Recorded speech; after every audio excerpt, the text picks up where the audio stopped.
આબોહવા પરિવર્તનની અવગણના કરીને આપણે કયા આર્થિક વિકાસની વાત કરી રહ્યા છીએ? ભારત એવા દેશોમાંનો એક છે જેના પર સૌથી વધુ માર પડવાનો છે. ખેડૂત વિશે વિચારો, પાક વિશે વિચારો, સમગ્ર ઇકોસિસ્ટમ વિશે વિચારો. તેઓ ચોમાસા પર પણ નિર્ભર છે અને આબોહવા પરિવર્તન વરસાદની પેટર્નને ખોરવી નાખશે તેણે પહેલેથી જ કરી દીધું છે. નદીઓ ત્યાં નથી, વરસાદ ત્યાં નથી, અથવા ખોટા સમયે ખોટી જગ્યાએ વધુ પડતો વરસાદ છે. લોકો વિચારે છે કે અર્થતંત્ર માત્ર ટકી જ નહીં પણ આબોહવા પરિવર્તનથી નિરપેક્ષપણે વધતું રહી શકે છે, અને આપણે હજી સુધી તબીબી ખર્ચ પર ધ્યાન આપ્યું નથી. જીવનશૈલીની બીમારીઓ જેવી કે કેન્સર, હૃદય રોગ, કિડનીના રોગથી લઈને ટીબી જેવા બેક્ટેરિયલ રોગો અને વાયરલ રોગો સુધી આબોહવા પરિવર્તન દ્વારા બધું જ વકરી જશે. આપણે કયા આર્થિક વિકાસની વાત કરી રહ્યા છીએ? પછી ફરીથી એક વાત સામે આવે છે કે આર્થિક વિકાસ, જેમ કે જ્યારે આપણે એવું અનુમાન કર્યું હતું કે આપણે આત્મજાગૃતિના પરિણામે આપણી ઈચ્છાઓ ઘટાડવી જોઈએ, ત્યારે પ્રશ્ન એ ઉઠે છે કે પછી આપણે આર્થિક વિકાસમાં ઘટાડો કરીશું જે કદાચ ઓછા વિશેષાધિકૃત અથવા સમાજના ઓછા શ્રીમંત લોકોને અવરોધશે? પણ મારો મતલબ એ છે કે દેખીતો જવાબ એ પણ છે કે તે તેમને સૌથી વધુ અસર કરી રહ્યો છે. આબોહવા અન્યાય પણ તેમ છતાં મારો મતલબ એ છે કે તે સ્વીકારવા માટે તૈયાર નથી કે આ આર્થિક વિકાસ અને જો આ આના જેવું છે, જો હું એ હકીકતને સ્વીકારું કે મારા ટાયરમાં પંચર પડી છે, તો મને મોડું થશે, મારી ઝડપ ઓછી થઈ જશે. પ્રશ્ન એ છે કે તમે પંચર ટાયર પર ગમે તેમ કરીને કેટલા દૂર જઈ શકો છો? અને આ તો ચારેય પંચર ટાયર છે. આપણે આ વસ્તુઓ વાંચતા નથી, પરંતુ તમે આઈપીસીસી રિપોર્ટ્સ અને UN framework convention on climate change જુઓ. તેઓ તેમના ડેટા સંગ્રહ અને તેમના અનુમાનમાં ખૂબ જ ઝીણવટ ભર્યા છે. ભારત એવા દેશોમાંનો એક છે જે આર્થિક દ્રષ્ટિએ પણ સૌથી વધુ પ્રભાવિત થવાનો છે. આબોહવા પરિવર્તનની અવગણના કરીને આપણે કયા આર્થિક વિકાસની વાત કરી રહ્યા છીએ? તબીબી ખર્ચ, ખેતીનો ખર્ચ, અનૌપચારિક અર્થતંત્રનો ખર્ચ, ઇન્ફ્રાસ્ટ્રક્ચરનો ખર્ચ, તમારી સંરક્ષણ સજ્જતાના સંદર્ભમાં પણ ખર્ચ. આપણે આ બાબતો વિગતવાર વાંચવી જોઈએ. આપણે માત્ર વિશ્વના સૌથી વધુ વસ્તી ધરાવતા દેશ નથી, આપણે એવો દેશ પણ છીએ જ્યાં સૌથી મોટું અનૌપચારિક ક્ષેત્ર છે, અને વસ્તીનો સૌથી મોટો હિસ્સો કૃષિ અને સંલગ્ન ઉદ્યોગો પર નિર્ભર છે. તડકા નીચે ઊભેલા તે પાકનું શું થવાનું છે? ખેડૂત વિશે વિચારો, પાક વિશે વિચારો, સમગ્ર ઇકોસિસ્ટમ વિશે વિચારો, પરાગનયન માટે જવાબદાર જંતુ વિશે વિચારો. શું તેઓ બચશે? નદીઓ વિશે વિચારો. આપણી વસ્તીનો મોટો હિસ્સો માત્ર કૃષિ પર નિર્ભર નથી, તેઓ ચોમાસા પર પણ નિર્ભર છે.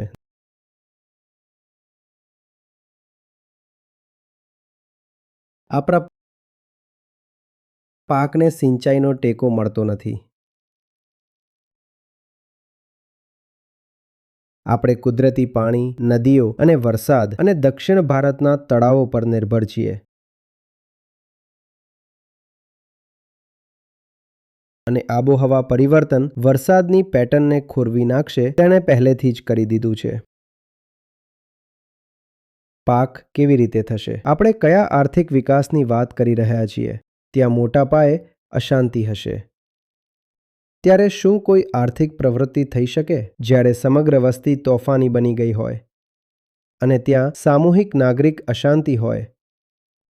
જો વરસાદ ન પડે તો ગ્લેશિયર્સ પીગળી જાય છે. જ્યારે ગ્લેશિયર્સ પીગળે છે ત્યારે સૌપ્રથમ પૂર આવશે, અને પૂર પછી કાયમી શુષ્કતા આવશે, કારણ કે હવે નદીઓ વહી શકતી નથી. નદીઓના સ્ત્રોત એવા ગ્લેશિયર્સ હવે અસ્તિત્વમાં નથી. નદીઓ કેવી રીતે વહેશે? નદીઓ ત્યાં નથી, વરસાદ ત્યાં નથી, અથવા ખોટા સમયે ખોટી જગ્યાએ વધુ પડતો વરસાદ છે. પાક ક્યાંથી આવશે?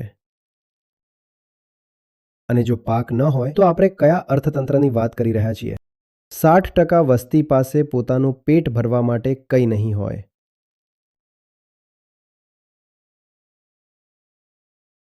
અને જો તેમની પાસે પોતાનું પેટ ભરવા માટે કંઈ નહીં હોય તો તેઓ શું કરશે? તેઓ બીજી જગ્યાઓ તરફ ભાગશે. હવે સામૂહિક સ્થળાંતર વિશે વિચારો. હવે બેરોજગારી વિશે વિચારો. હવે માત્ર સામૂહિક સ્થળાંતર જ નહીં, તે બહુ નમ્ર શબ્દ છે અને વસ્તીના મોટા હિસ્સાનું સંપૂર્ણ વિસ્થાપન કહેવામાં આવે છે.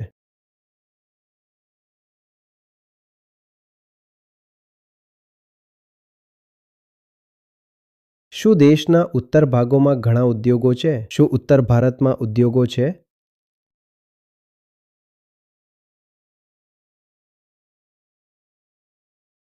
ના, તે મુખ્યત્વે કૃષિ પર નિર્ભર છે. નદી નથી, વરસાદ નથી.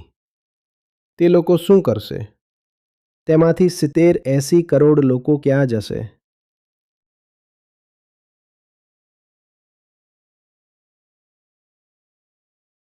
અને તેઓ પાણી માટે એકબીજાને મારી નાખશે.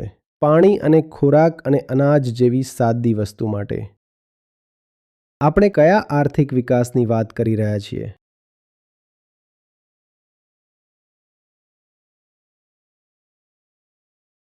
ઉત્પાદન પણ મોટા ભાગે કુદરતી પેદાશો પર આધારિત છે. ઉદાહરણ તરીકે ટેક્સટાઇલ. મને બતાવો. સૌપ્રથમ, ભારતમાં ઉત્પાદન ક્ષેત્ર ઘણું નાનું છે. પરંતુ ત્યાં પણ મને બતાવો કે કેટલા ઉદ્યોગો આબોહવા પરિવર્તનથી સંપૂર્ણપણે સુરક્ષિત છે.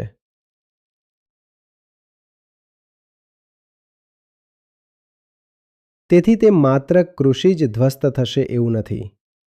ઉત્પાદન અને સેવાઓ પણ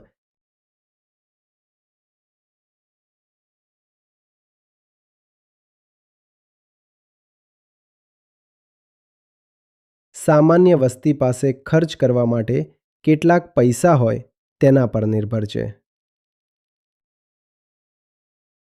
સેવા ક્ષેત્ર પોતે સેવા ક્ષેત્રનું સતત પેટ ભરી શકતું નથી, ખરું ને?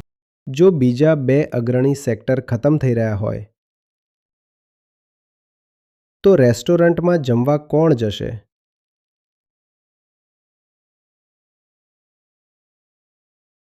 ટેક્સી કોણ લેશે?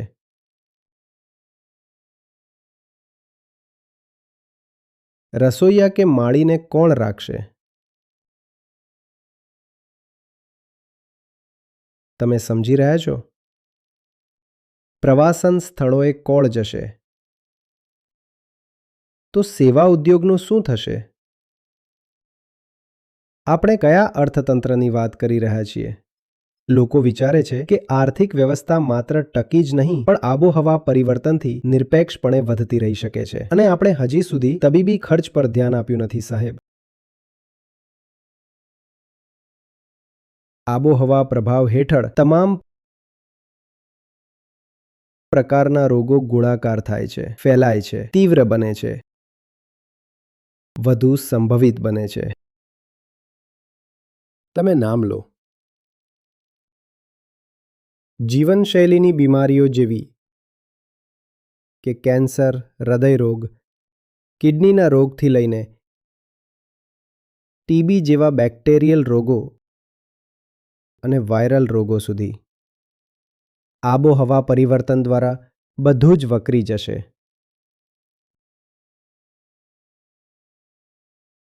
બરફની જાડી ચાદર નીચે છુપાયેલા અથવા પરમાફ્રોસ્ટમાં જમીનની નીચે ઊંડે છુપાયેલા વાયપાયેલા વાયરસ વિશે વિચારો.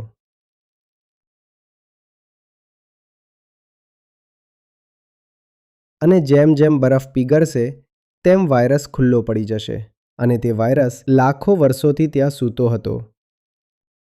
લાખો વર્ષોથી.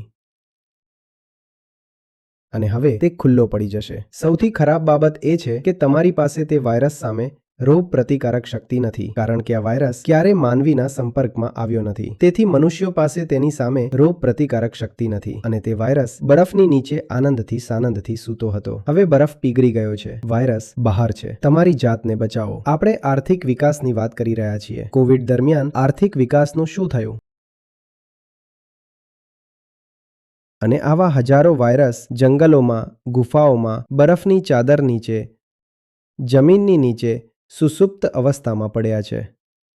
દરેક જગ્યાએ તે વાયરસ છે અને આપણે સુરક્ષિત છીએ, કારણ કે આપણે તેમના સંપર્કમાં આવતા નથી. પણ હવે તેઓ મુક્ત થશે.